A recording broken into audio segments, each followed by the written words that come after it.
What do you do when you're in the spotlight in front of an audience and you notice that your brain is getting scrambled and panicky and hot? It's not a nice feeling, isn't it? It's a bit like blushing, and sometimes we do blush in those moments. And I think the way to think about it is almost like a physics teacher. It's just atoms. It's atoms moving around your body and heating up. So first up, don't make up a story about the atoms. Just notice them. What's the movement? Be curious about what's happening to your nervous system, like David Attenborough.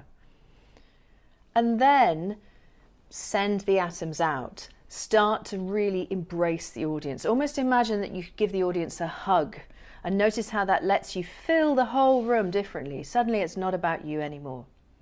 If you want to know more tips like this, come join me for my brand new free virtual masterclass, The 4-Step System to Speaking with Confidence. Sign up below. See you there.